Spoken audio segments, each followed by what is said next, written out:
OIMORE kendo machiegni e weche manyien masadek mar otieno ka bende jotend counties kata governors timo apedha makagi kacha marieyo chenro mopogore opogore madhi nyime e counties kae joma ne waseneno ka yien ichope osiptende mano kanyiero ma county ma Homa Bay kanyakla kod mano ero Siaya ma bende oketnegi singo mar yudo yedhe e jumbe ariyo mabiro odiechieng' ma kawuono. Apedha machielo ma bende oyaw wach mar mibadhi e county ma Kisii bende nowuok kendo oneno. Mago e kind mamoko wang'iyo otieno machalo koda maindie magi weche ma bende wamiyo pek. Jotich moke county ma Kisii ofulo tim mibadhi momiyo county no wito maromo $7 million dwe ka dwe. Tunatii hiyo amri sababu ndio ya koti ya mwisho, lakini hatukubaliani kamwe na hiyo maono ya koti. Martha Karua omedo kwedo duoko mar doho manopodho loch William Ruto e kom tend piny. Koro 2019 nan ja klas 8 tan ja form 1. Gokinyi ane primary, godhiambo ane secondary. Ok noyot. Wakelo ni sigand Chiliel manodok somo bang' higni 23 ka koro ogeno timo penj maduong' higani.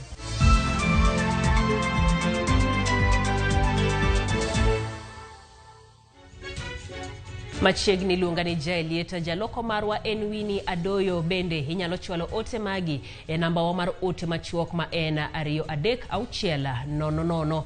Iluonga ni Jaelieta. Ka wachako en jotije moko e county ma Kisii oyango ni jotendgi osebedo katiyo kodgi e kwalo omenda kayangore ni dipoka county no wito marom siling $7 million dwe ka dwe. Apisa go fulo ni gisebedo ka giyudo chudo mabalang madirom siling $60,000 dwe ka dwe ka bende giduoko ne jotendgi $45,000 ng'ato ka ng'ato. Mibadhi ni osemiyo county ma Kisii tiyo kod atamalo 58 mag omenda e chulo jotije ka chik dwaro no Sara kik muony mohew atamalo 35. Gavana ma Kisii Simbarati osingo timo nondo matut kogolo chik mar nono obok mag jotend migepe e county no.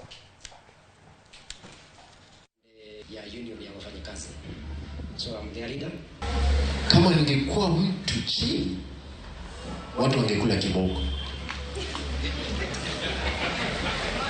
Lakini sasa ndafuata sheria. Lakini hiyo sheria ikuwa kwamba ni mkono mrefu, ikichelewesha tutasukuma hiyo sheria ifanye kazi. This is my homeland.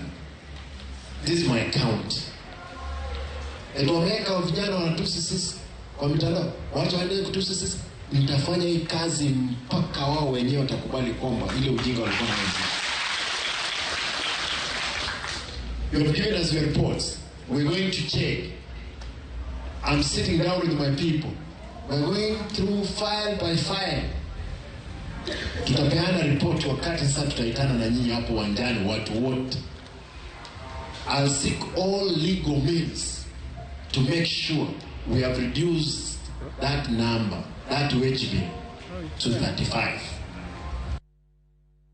Ikrok ne nyasi mar chamo muma mar jatend piny moyier William Ruto omako mache pautuke makasarani. Nyasi no mabende dhi timore chieng' tich ariyo juma manyien idhi yuore kod jotend pinje maromo 20. Chris Owino luwo ikrok mar nyasi makamano kendo losonwa report machal gima.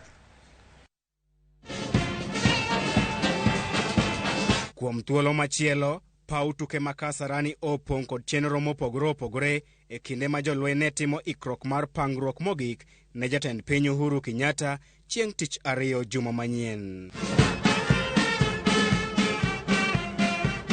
Aput moyiedhi matayo chenro mar nyasino owacho ni ikrok ni kare. We are satisfied that the preparations in as far as the infrastructure is concerned is well on time, and we'll be able to deliver this by latest tomorrow 6 p.m.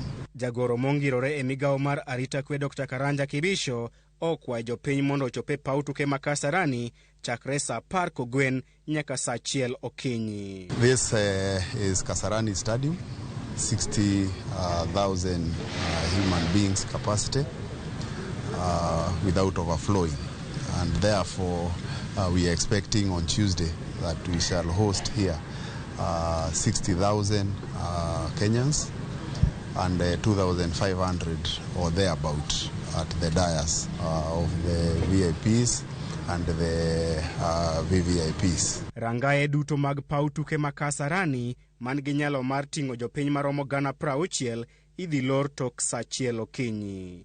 Kar welo moyiedhi bende osetiek loso e nyasi ma idhi yuore kod jotend pinje maromo 20. And we have confirmations from presidents and heads of states across Africa. That's totaling to 20 in number. Therefore, we will have all the protocols associated with the visiting heads of states ready. Johala mag chumbu bende biro yudo thuolo mar loso chung bang' piny owacho keto negi kargi moyiedhi. Kibisho bende osingo ni weche mag arita kwe ibiro rido ka olero ni obila maromo 10,000 dhi ng'iyo chal mar arita kwe mag jopiny kaachiel kod welo madhi yuoro e nyasino. Jower mopogore opogore bende okodong' chien e temo ikruok mar nyiso twang' margi ne welo kod jotelo madhi chopo Kasarani.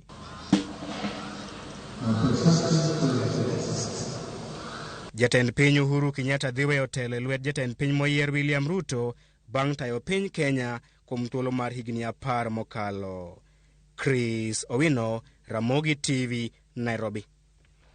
Jatend duond bura mar Wiper Kalonzo Musyoka kawuono chiwo puoch ne jatend piny moyier William Ruto marito chamo muma chieng' tich ariyo juma manyien. Kalonzo wacho ni kata obedo ni en gima lit ni Ruto emokawo tend piny higni 5 tin kendo giikore mar telo ne kweth mobalo kod piny owacho mano mar neno ni sirkand Ruto otiyo makare ne jopiny mana kaka ne gisingo. Bende okwedo jok mawacho ni odare kweth mar Azimio la Umoja One Kenya kwacho ni ponono ni onyalo dar nyaka oyang elela. Kalonzo ne loso kawuono kane entiere nyasi mar ik mar Mosendo Elizabeth Siombua e gweng' ma Mukalala County ma Machakos kod mar Mosendo Priscilla Mwanziu e gweng' ma Kalisasi County ma Kitui.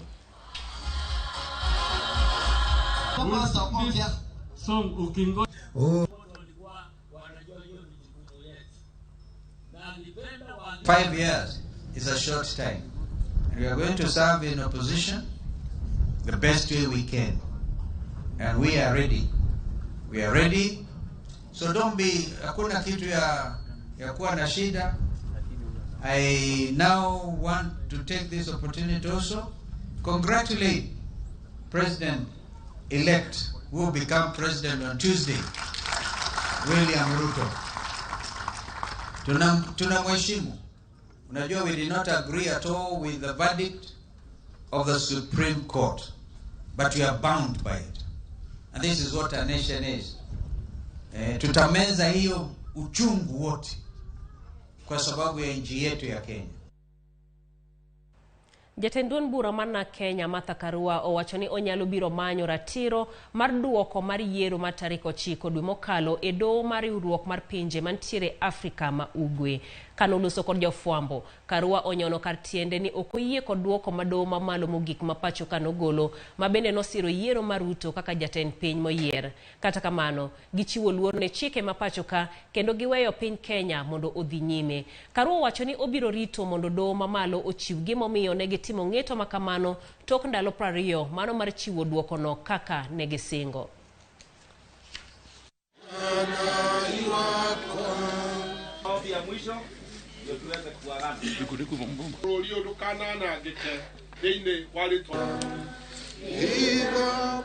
Tunaheshimu au tunatii hiyo amri sababu ndio ya koti ya mwisho, lakini hatukubaliani kamwe na hiyo maono ya koti.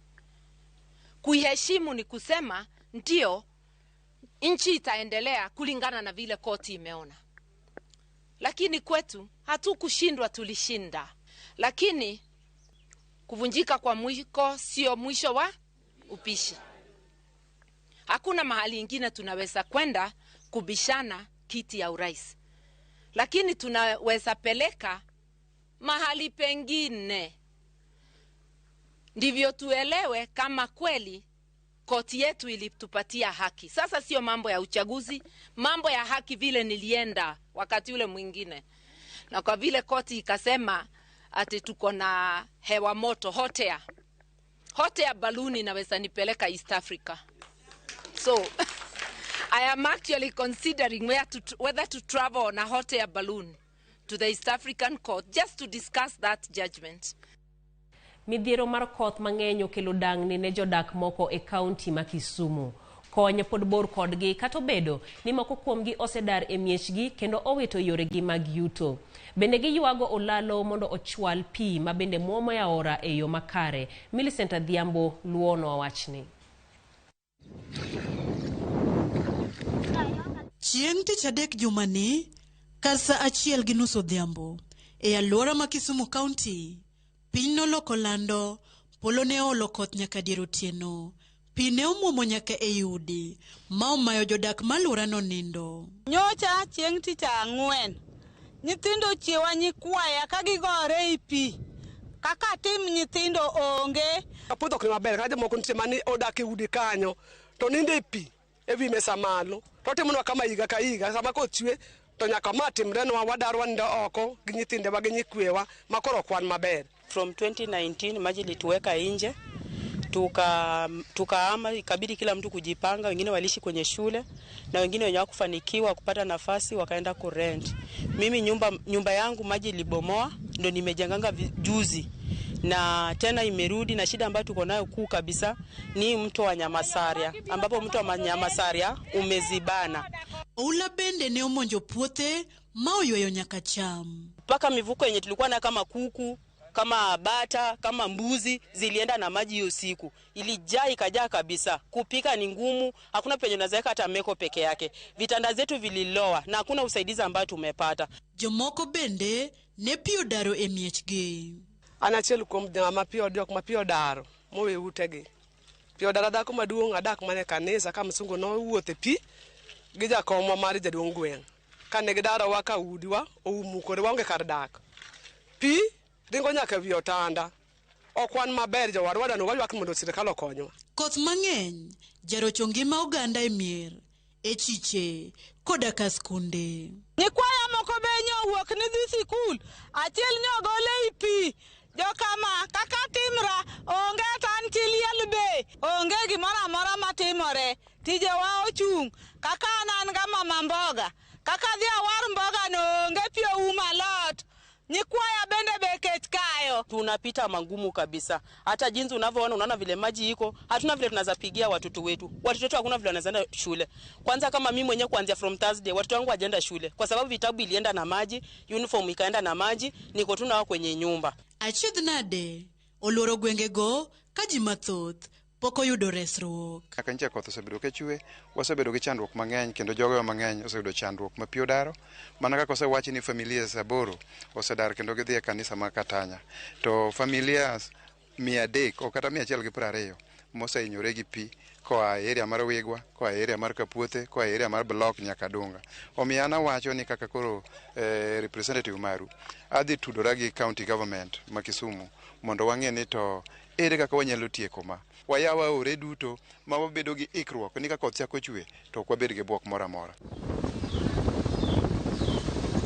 En midhiero majuko gi higa ka higa kendo geno gi maduong' en yudo konyruok mochwere ma ok ni kiny ka kiny giywago pong' mar pi ka bende gombo gi maduong' en mondo mi jotelo mane giyiero oyaw negi wang'a ora ma Nyamasaria kod gero negi olalo ma bende nyalo konyogi maka koth ochwe to pi ok pong' wuo ma pong' negi ute kendo gidar e mieregi. Millicent Adhiambo, Ramogi TV, Kisumu County. En wachno ero ma bende owinjo bed ni imanyo ne mano kanyero kaka onyalo rumo ka kinde ma koth ochwe nyaka ywak makamagieki wuogi. Ka wadhi nyime en ni pek mar ngima ne omiyo chi liel moro odok e klas bang' higni 23 nyaka ne otim penj mar klas 8. Mary Obiero wacho ni chan koda kwede ne omiye siso mar somo ka koro ogeno timo penj maduong' mar klas 12 higani. Mae sigande ma bende kelo ni kod James Okoth kare polo emosome. Ngani Mary Juliet Obiero an mama. Ano min nyathi achiel ma ja klas 5. An nonyuola e famili ma ji ng'eny. Baba wa ne nigi mon 5, mama wa ne dhako mar 4. Koro nadhi e skul maber matimo klas 8. Ndalo mane pod itimo 7 papers. mayudo 385 luonga Sinyolo Girls makelo calling letter na ma baba oneno. Koro kakung'eyo dala doho alafu chon kanyo be nineno ka nyathi ma wuoyi kaka important kaka nyathi ma nyako. Noter nyawadwa e skul tanadong. Adonga kanya beta lokra jakwath dalawa an jatich dalawa michula onge. Somb Mary Obiero nong'ukore klas 8 higni 23 mokalo. Hawi marach min gi ne otho mowe kamarach mochune ma odonjo e keny ma ohiu. Mama wa oik dwe mar 2 to kane romo dwe mar 6 tagruok noriemba madhi atedo ayudo dichuo maber ma bende okosomo kaka an kendo ne ber na nikech ok wasomo wate koro ng'ama dhi cha wadgi onge. Naga go tong'o ni ji idhi e puoth ng'ato saa 1 tiwuok saa 7 to mi 150 tiduogo ineno kaka inyalo neno. Chan kod paro nomede riyo mar somo. Lakini nan gi lit more chunya nikech ka ji oromo to mbaka magigoyo samoro kanyal donje. Terms magitiyogo ok anyal winjo. Koro chuno ni abed thenge tani maduong'. Koro samoro ne kata kinyiso ng'ato gimoro to tamre to ifil ni ochaya nikech ok adhi skul. Nyamin Mary maluwe to ne oyudo sir ma osomo nyaka e mbalariany, gino mane omedo Mary siso mar somo. Gino ne ramo chunya ok adwar yambo. Ka adhi e graduation nyamera graduate her degree anta nana gi certificate mar class 8 ok no mitna. Kane oyudo sir ne odok e class 8. Koro 2019 nan ja class 8 tan ja form 1. Gokinyi ane primary godhiambo ane secondary. Somo to in janyuol bende ok yot. Gi CBC masane ni nyathi e school obiro gi homework odwa ni timne ibende mari. Samori timo kwano nyathi oneno ki yudo wrong ka kida puonyo nyathi mondo no yud tek nikech ni yudo wrong. Lakini naketo chunya. Sani en ja class 12 kendo ogeno timo penj maduong' giko higani. Poka neno pek mora mora. Asebedo ka somo kendo nyaka nanya chak somo kada jopuonje nyalo sweya. Pok na yudo gabilosi. Tala mo Nyasaye mondo kata sa penj owuoth koda kako sebedo ko wuotho koda mondo ayud grade moro maber. Abenda dhi e university mawinjo ka ji wadhiego. Abende awachi big words mawinjo ka ji wachogo. Abende I want to be somebody in future. E kinde ma ok odhi e skul mbaka ok gale kendo jachan ga wuoth nyaka e dero mar buge mar Angels of Sunset mayudore Manyata, kaunti ma Kisumu. Kar somo ni ne ochaki mar reso jopuonjre ma ochando buge misomo ahinya mago madhi e skunde mag piny owacho. Nyithindo from Manyata community can come and access books mabedo used in school ma jonyuol gi ok nyal afford.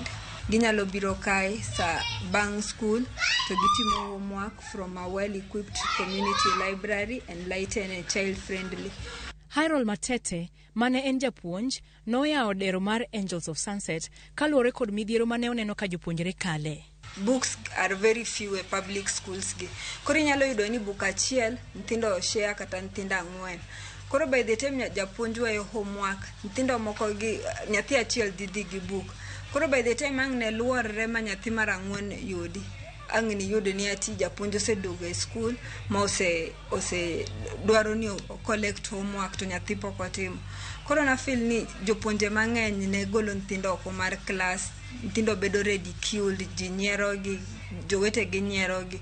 Koro na feel ni ati nitiere gima nyalo timo mondo akony nyithindo gi. Kawuono Mary Obiero obiro somo sigana e dech buge. Wadhi ure school. Dhi e school ok ochuno nyaka yud tich.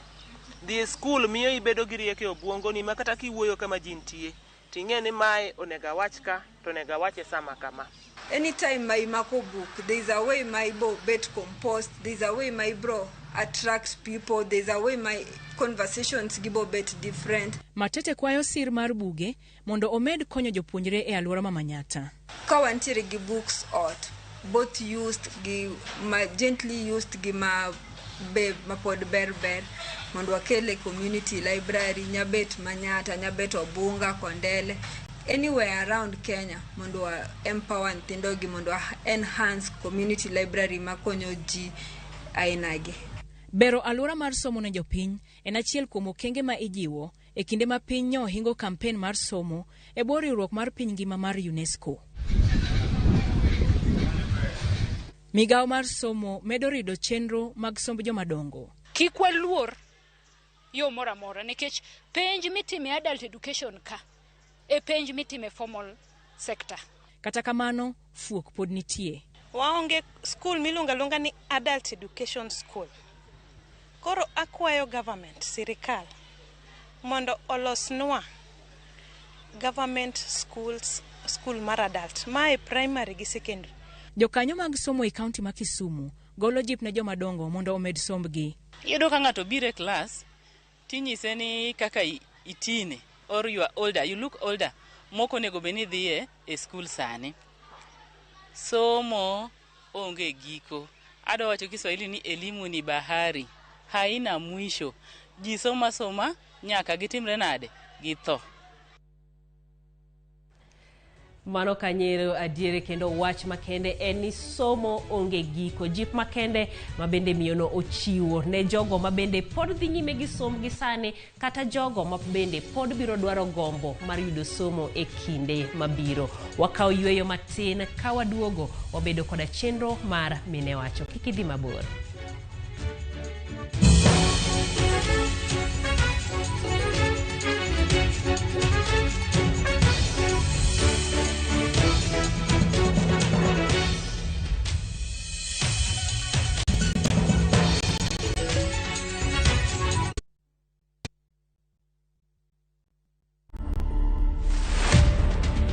Niliitwa Githeriman 2017, tukaenda State House na bibi yangu. Nikaenda nikapatiwa samba, nikapatiwa cheki yangu.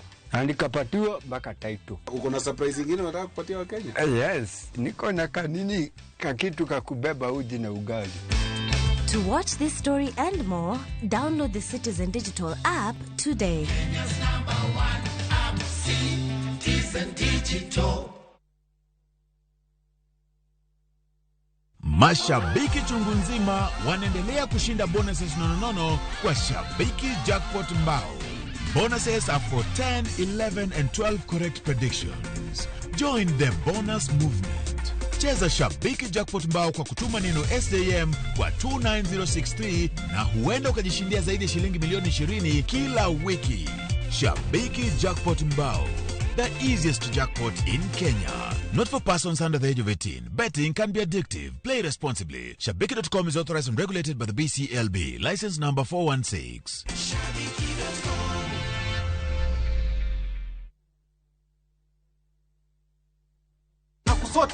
Na Kaudishel.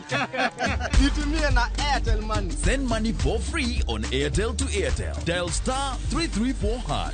Make Chabuo smarter on voice, data, and now on Airtel Money. Airtel, the most affordable network. Collect fare kwa boda au matatu ukitumia ViewPay cashless na uqualify for bima ya 100,000 shillings pamoja na medical cover ya 20k na permanent disability cover ya 100k kwa 5 bob pekee. Dial *236# today to start using ViewPay cashless.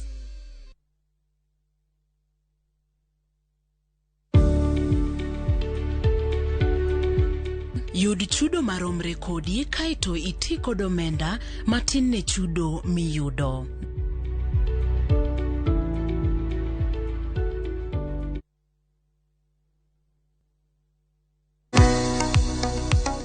Bein kod penjo mora mora. Hello, penj laktar. Hello, daktar. Kata paro ma osebedo ka chandi ne wach ngima kod thieth. Wakeloni puonj maleo moa kuom lakteche molony e yore thieth te. Biro tero wachiel kachiel e yor puonj. Koro ka laktar oseneni wacho ni ngi tuo mar kansa ma ema bedo ga stage mar 2. Chieng' wuok tich nyaka tich abich wakeloni lakteche mopogore opogore ma biro puonji gimora mora e wach thieth kod bedo gi ngima makare. Riuri kod Ruth Otieno sa 12 e penj laktar mana e Ramogi TV.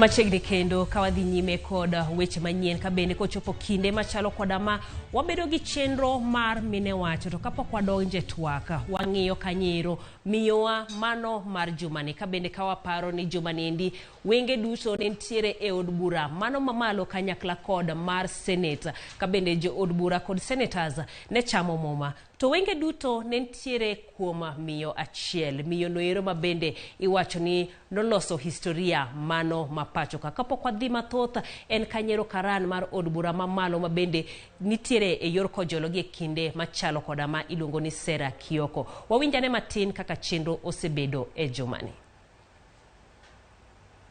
Before I allow you to make any points of order, please allow me to make a short communication and then we proceed. Any other member who might be seated somewhere and they have not been sworn in, so that we do not conclude before every member present today has been sworn in. Mano kanyo mana matin kaka Sera Kioko osebedo katiyo kata kachwalo chenro nero mano mar chamo muma nejo od bura mapacho kamana kaka wacho obedo miyo mokwongo mar tayo chenro machalo koda manero e historia mar Kenya to ok mano kende nitiere gik mathoth mabende osetimo e od bura mano kanyero e higni 28 kata maloyo mabende osetiyo e od bura mapacho kendie en bende en miyo mokwongo mobedo director mabende tayo chenro mag chike mano kanyero e od bura mar Senate. Sera Kioko bende kawamedo kaka wawacho kanyero no yiere jalup karan mano e od bura mamalo mapacho ka bende en achiel kuom mine mabendo kuongo bedo karan e od bura mano mapacho kaka wawacho miyo e jumani wenge duto ng'iye mano kanyero ka wamiye puoch gi pak kaka miyo mar jumani.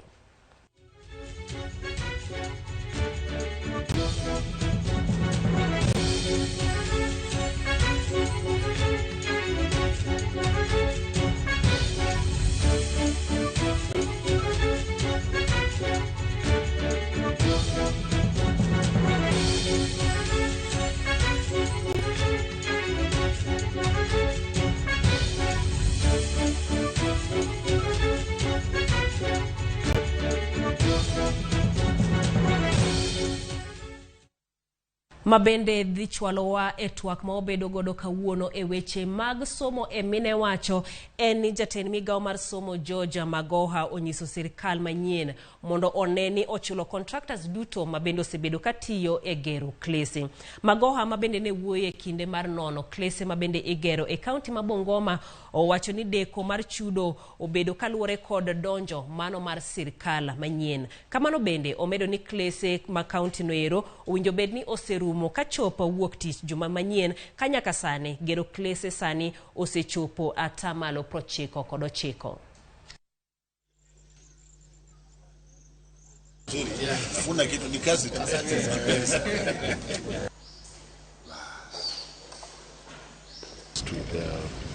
All the people that are concerned with the completion of this CBC classroom program that is at the tail end.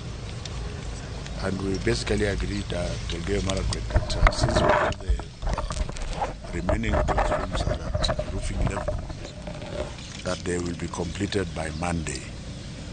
That is what I have said. I have not said that we are going to build a classroom within 3 days. I'm saying the completion will be done by Monday because most of them are basically just at roofing level.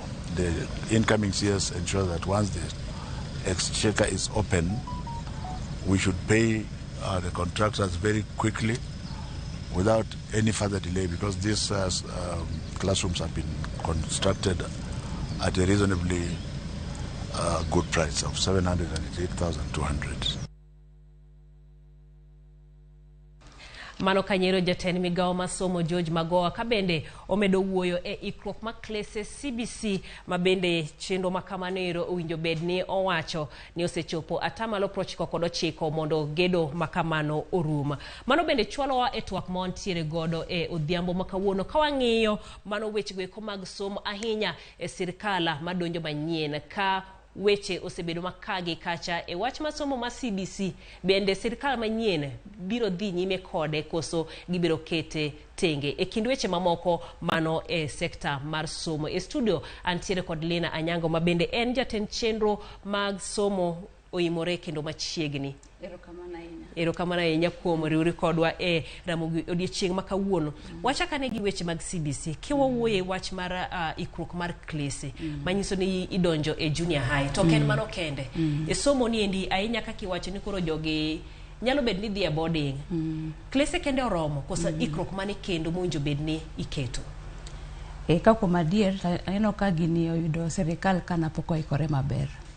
Last time Minister mar Education Magoha nobire skunda Mirisho School. To nineno ka en gi panic komanyo klase ma nyithindo gibro dhie e junior secondary. Koro kuom hawi maber noyudo ka skunda mantiere Mirisho School at least wan gi klase moromo kata wan gi boarding section moromo. Lakini koro kineno ka owacho ni nyithi junior secondary nyalo kata somo e primary. Tiyudo ka CBC kaendi nitiere learning area miluongo ni integrated science. Integrated science ni an nachiel kuom jok mosendiko buge mag grade 7 mar integrated science. Iyudo ka 50% mar integrated science no en practical. Matiende ni skunde gi nyaka bed gi lab.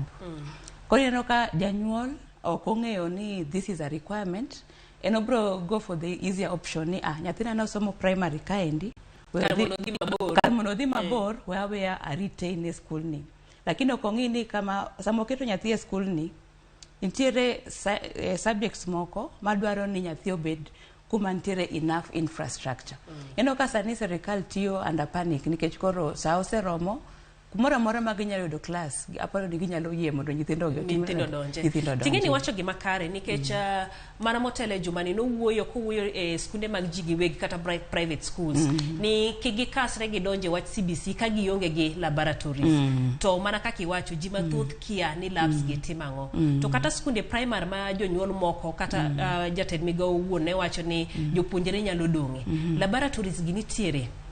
Pokaneno be okang'eyo ka bende joma on primary schools gi be giseng'eyo ni one of the subject areas miluongo ni integrated science ni bro dwaro lab gi kregi gero classrooms.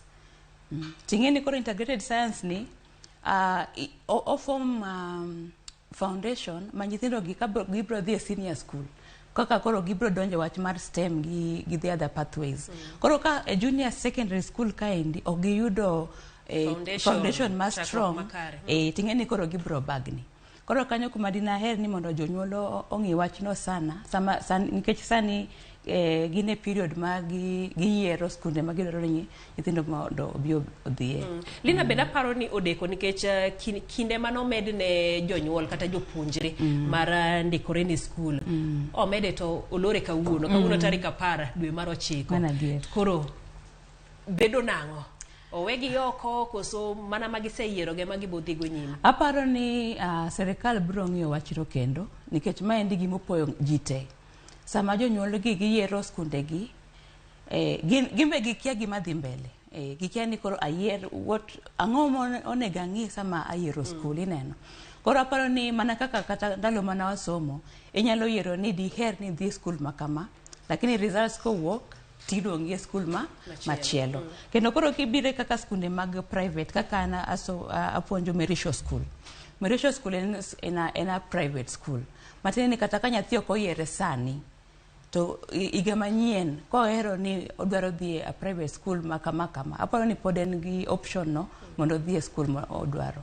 Yes. Iwacho makare ni en bagni makage kacha onge ng'ama ong'eyo yo makare e wach ma CBC ni dibed ni makoro kelo paro moko ni sirkal manyien mondo owito oko wach CBC ni. Kare ngini wach mar siasa to kadwa donje sana lakini aparo ni ngeni sama siasa timo campaign odwaro wacho gima electorate ohero winjo. Koro nyaka bed ni jogi giseneno kaka jonyuol ose complain e wach mar CBC. Koro giwacho ni kama endi gima jonyuol ok dwar kanyiso gini gini abro golo probably gibro timo ang'o gibro miya ombulu lakini ang'o momiyo iparo ni complaints gi bedo nikech gimokwongo ni CBC ni nobedo rushed ingeni dwaro ni jopuonj obed ni oikre maber jonyuol be understand ni CBC ni ang'o manie iye kanyo kadi nobedo rolled out smoothly maber ineno ka koro jopuonj ong'eyo gima dwarore ni gitim jonyuol be ong'eyo ni CBC ni kare en ga kama koro as long as ni there is little information ineno ka koro jite jopuonj resist change from the other side jonyuol wacho ni gini en expensive koro jasiasa ko you know ni that is a problem area bro wacho ni kare gini ka donje afis maenda bro golono solving problem no kata koro lose mondo bed makare ang'eyo en gima koka nochako oseketne omenda modhuro mondo cheno ni endi omak mach odhi gole sani bonyisa ng'one sirkal kata dhi kode nyime ka waketo weche ariyo gi ratil nyiso nang'o ingeni koro kama osechopeni nitiere nyithindo manyaka na gichaki aparo ni gino chakore around 2016 koro that is almost 6 years ago ma CBC nochakore koro sani ka gigole nyithindo mosebedo katime ni gibro dhi kanye wabro bago gi ineno koro anaparo ni CBC is a very good idea nikech ogoloji from content based from grades to competencies ibedo gi skills ni nyathini kotieko school onyalo fit in a working place ineno koro an kama gima nyalo wacho ni oko rach in totality intiere mana areas matin maka sirikal nyalo loso so it can be one of the best systems. Mago areas mage mwinjo sirikal kuru. Areas sirikal nyalo ng'iyo en teacher preparation. Nikech ng'ama bro implement CBC ni en japuonj. Koro ka japuonj owuon obagni. Ka janyuol openjo japuonj ni what is expected japuonj kia. Kanyo ng'eno ka nitiere shida. Koro ka jopuonj nyalo bedo trained magi understand ni CBC ni what does it entail? Proper training. Gimachielo en ni ingeni tinde syllabus tinde iluongo ni curriculum design. Koro ni curriculum design japuonj ka japuonj interpret mopogore. Lakini koro ka bro onge ma standard it is not very clear. Ineno ka syllabus na in very clear. Lakini koro curriculum design oweyo latitude kata freedom ne japuonj ni this area anyalo tackle kama endi neno koro ka jopuonj mano gima ber koso rach en gima ber kendo nyalo bedo gima rach ober niya oweyo room for creativity ineno koro japuonj koluore gi environment ma intiere kaka sani aneno ka ntiere jopuonj maketo nyithindo swimelo nikech koro curriculum design owacho ni nyithindo onego lane ng'o swimming eno ka koro kanyo onge creativity koro ka upare ma japuonj koro ka inyalo timne gi training magi understand ni CBC ni curriculum design ko wacho kama you have this space inyalo tiyo kaka idwaro ineno the other area en ni janyuol one gima chiel maduong' ma CBC ni ensure ni parental involvement igome winjo ka jonyuol complain janyuol ya tich gotieno kochopo nyathi dwarore ni kia ote kiny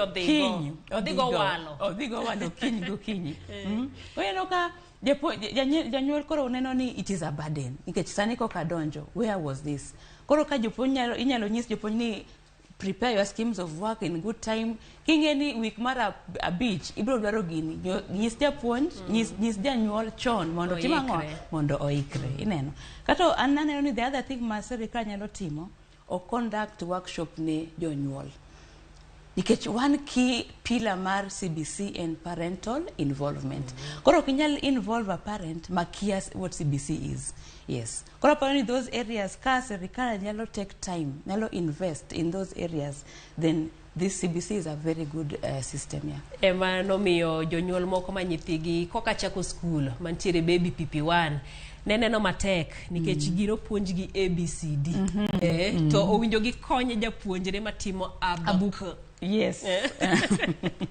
koro iwache kare mano kanyero mar keto janyuol bende bedo e chenro machalo koda mano.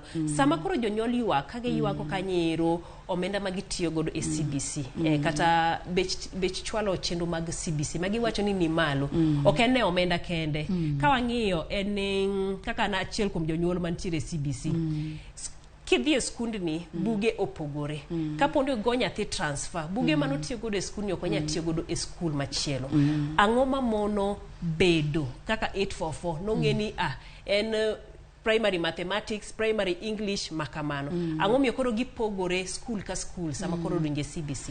Gima timore ni sani nitiere publishers mang'eny. To KICD oweyo ne publishers leeway ni as long as ni nyalo interpret curriculum design mi ndik book itere ka KICD to gi approve. Koro nitiere very many books ma KICD otimang'o o approve. Koro yano ka school A or prefer book from one publisher, school B or prefer book from another publisher. Kora apparently that is an area. Mama duto dogo ne janyuol. Yes. Mano dogo ne janyuol. Lakini anauka pani mano is a very bad thing nikech as long as there is competition we have very many publishers then each publishing house bro ngiyo ni wagolo the best book. Koro competition no ema bro miyo gi produce good quality books for nyithindwa gi. Mano ni kare kabisa. Kabende kawa dhi nyime wach machielo. Sama somo ni dhi nyime en ng'iyo wach mar jopuonje. Kinde ka kinde waneno ga ka sirkal manyien donjo to jopuonje chako keto dwachgi enya weche mag chudo kata medo gi osara gik makamago. Gisani e jopuonje gin kare e weche mag chudo gi sirkal koso wang'iyo ng'anyo moro ma dwaro biro mbele ka. Ing'e ni pesa tok rom ga dhano. To ka kuom adier tich ma jopuonj timo ok apani nitiere pesa manyalo romo chulo tich ma japuonj timo e klas. Emana ni koro e sirkal mang'eny pok ging'iyo ni japuonj onego bed ni ichule maber mondo koro kobed comfortable to kata nyathi bro somo maber. Koro I hope ni sirkal modonjo gibro ng'iyo maslahi mag jopuonj sana jopuonj matiyo ne sirkal nikech omenda magiyudo ni piny sana. Ting'eni koro nyathi ok nyal miyo japuonj luor koneno standard of life ma japuonj lead. Kata kinyiso nyathini ni som matek chieng' moro maisha ni bed maber to ng'i japuonj ni to in mani somo ni dakwane osetimoni ang'o. Mano bende aparo ni e achiel kuom lokruoge ma bende iwuoye e wach mar gima CBC temo timo nikech wan gima ne wakale en ni isomo mondo iyud tich. CBC temo loke ni mondo isom inowuon bende inyalo loso tich makamanero. Mano ni kare koso? Mano ni kare nikech 21st century sani wadwaro jok ma create jobs. Ok wadwaro jok ma kosetieko somo to gibete ot gindiko applications ka gimanyo tich koni gikony. Sani nitiere very many graduates in this world. CBC dwaro produce jok ma bro solve problems for this world. Jok ma bro bedo gi entrepreneurship skills. Ng'ama kotieko tich, ng'ama kotieko school to onyalo chako maisha makata ok orito ni sirkal bro miya tich karang'o. Ineno. Koro nitiere the current system wan godo. Ino ka jopuonj compete on grades. Research ko wuok ti penjo jawadu ni to in wang' ni golo no A's adi. To ng'ami golo A's komeni. Be iseng'iyo ni ng'ani chieng' moro kodhi kama ji tiye. Be onyalo work collaboratively gi jowetege. Be iseng'iyo ni ng'ani en a problem solver. Be iseng'iyo ni ng'ani en creative, en innovative. Koso en mana A chakende eming'iyo. Koro ineno ka apart from competencies go, CBC also ng'iyo gimoro miluongo ni values. Iyudo ka sani ji go koko ni wach mar mibadhi, corruption. To iparo ni nyithindo gi ere kuma onego gi opuonj gi wach mar integrity. Ere kuma onego opuonj gi wach mar honesty ka ok en school. Koro ineno ka CBC ni nyathi ok bikete class inyise ni this is honesty, this is integrity. Lakini nitiere activities mimiye within the class motimo ma as nyathi no timo gigo opuonjore values go. Ong'iyo ni ber kia irrespect ji. ber ka in ngama wacha diera bed ka in ngama nigi integrity. Yes. Wuona gi jonyuol ma bende gisani idwaro jonyuol mang'eny e skul miyo bi mondo wawuo kaka chenro mag jathini dhi. Nyocha nawinjo janyuol moro ka ywak ni jopuonje gi kia ni wantiere gi tije mowinjo bed ni watimo ok ni saka sa wadhi e skul. Wuona gi jonyuol machalo koda mano ahinya e yor somo masani. Ayie kodi. Janyuol dwaro ni en kose kelo nyathi e skul mondo wene thuolo odhi omany fees gik moko te odong ne japuonj. Tino ka kanyo koro koma jonyuol bro goyo CBC ni matek kabisa. Nikech CBC dwaro ni janyuol nyaka bed involved e somo mar nyathine in each step. Koro anyalo kwayo jonyuol ni giyie ni nyathi mondo obedo brought up dwaro janyuol nyathi gi japuonj gi work together. To kiketo only one side kan nitiere onge linkage between janyuol gi japuonj nyathini ema bro lal. Koro anytime ma japuonj luongo janyuol ni biane owuoyo wach mar nyathini ka. And for the interest mar nyathi nikech at the end of the 4 years ka in secondary school nyathini bro dok e dhod ngawa dhod janyuol. Kamano mano kanyero Lina Anyango ma bende wantiere godo odhiambo ma kawuono ka bende wang'iyo weche mag somo ahinya sama donjo e sirkal manyien to maduong' ahinya e somo noero mano mar CBC. En mabende wabedo kode odhiambo ma kawuono e chenro ni endi mar mine wacho kikidhi mabor pod waduogo tieko weche manyien modhiambo ma kawuono.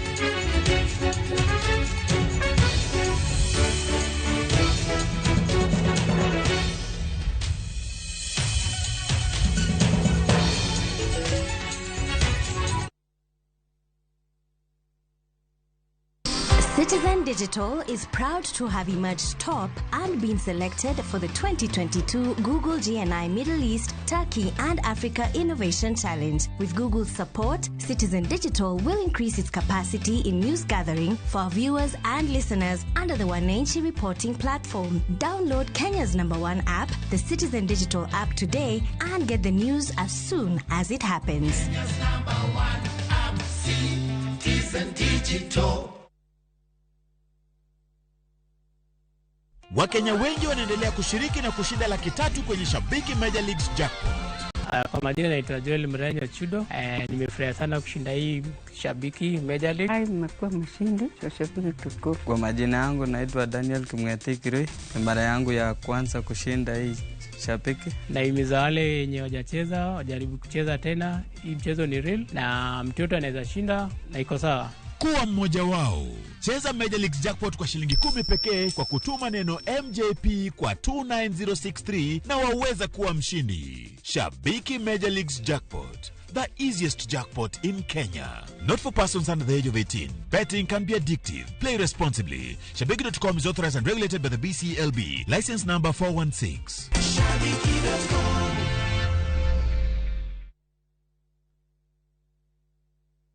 Collect fare kwa boda au matatu ukitumia ViewPay cashless na uqualify for bima ya 100,000 shillings pamoja na medical cover ya 20k na permanent disability cover ya 100k kwa 5 bob pekee. Dial *236# today to start using ViewPay cashless.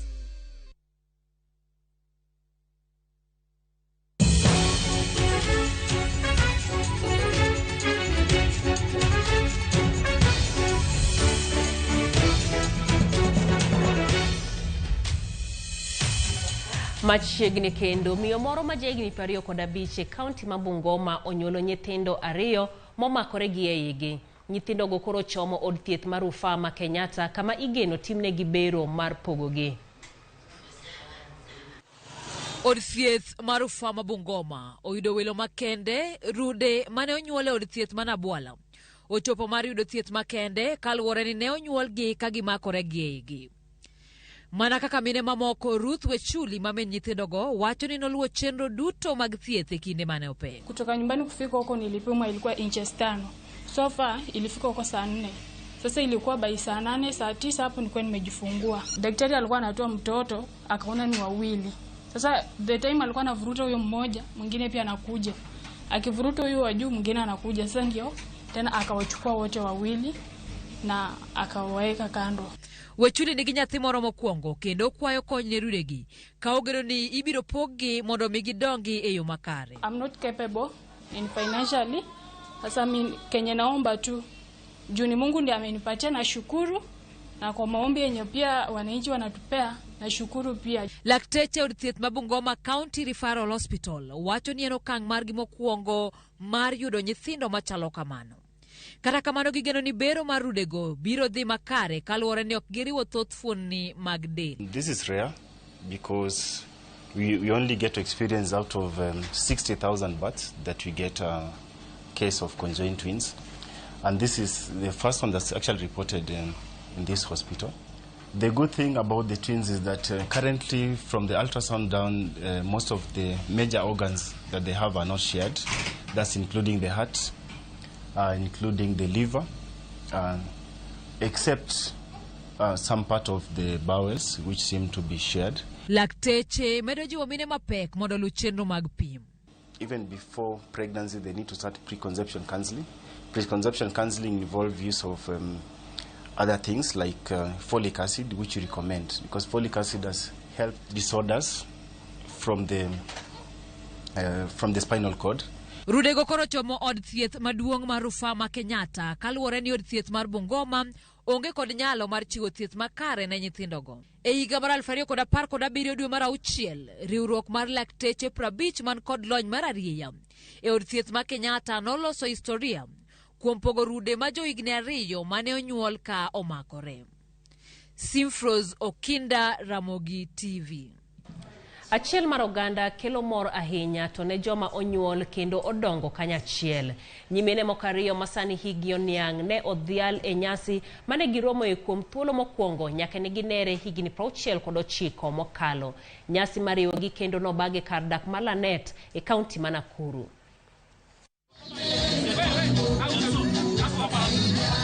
Miel, mor kod wer ne omako nyimine 2, nyithindgi, nyikwagi kod osiepe e nyasi mariwo kendo nyimine 2 masani higi osekalo 70.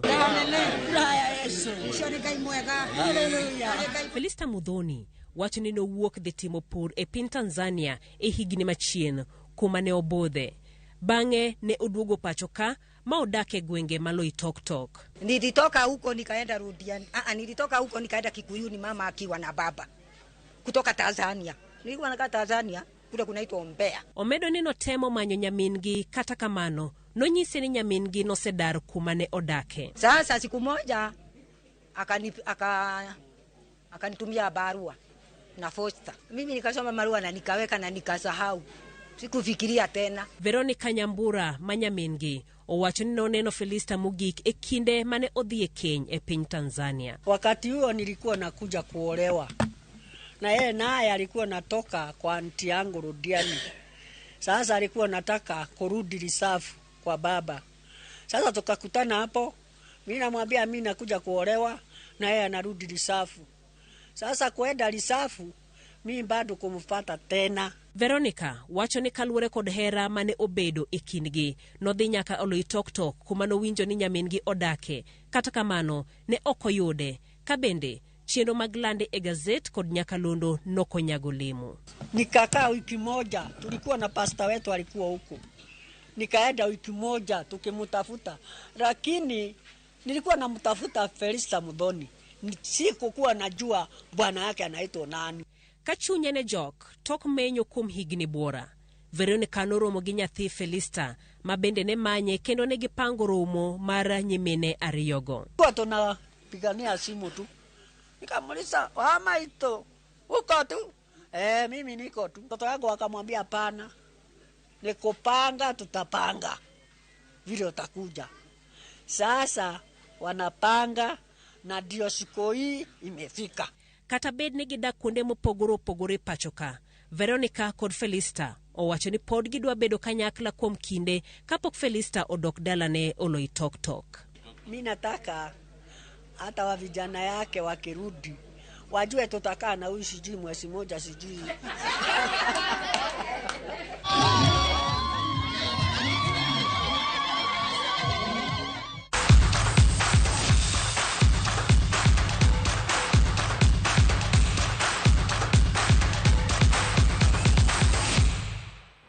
Machigne weche tuke mokelo kanyakla skunde mag sekondar dute pachoka odonjo de chieng' mar ariyo e skund sekondar ma Nakuru ka tim adhula ma Kisumu Day noloyo tim mar Olbosat gonde 6-0. Jaloyo masule ma tim ma Kisumu Day Veron Okeyo noloyo gonde 3 ka jatugo Peter Musila, Tyson Ouma kod Emmanuel Owino noloyo gol 1-1 makoro keto Kisumu Day e thuolo mokwongo mar chung' e Group B. Kisumu Day biro rakore kod skund sekondar ma Highway e tielo mar nus finals odiechieng' makiny kako machielo tima e Bwali biro rakore kod Kabarnet. Timbe ariyo ma bende biro ng'ado otiko mag finals chieng' wuok tich biro ng'ado otiko e tuke mag pinje Afrika ma Ugwe mibiro bagi e boma ma Arusha, piny Tanzania.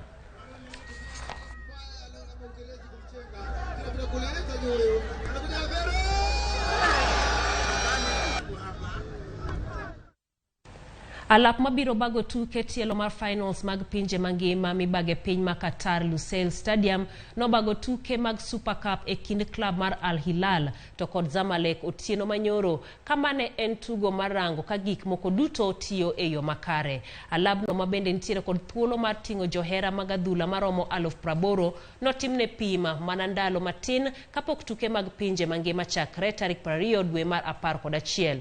Lusail Stadium ibiro tigodo mar bago tuke 6 mag group stage, tugo 1 mar round 16, opira mar quarter final, tugo mokwongo ma nus final to kod tugo mogik mar finals mibiro tugi tarik 18 dwe mar 12.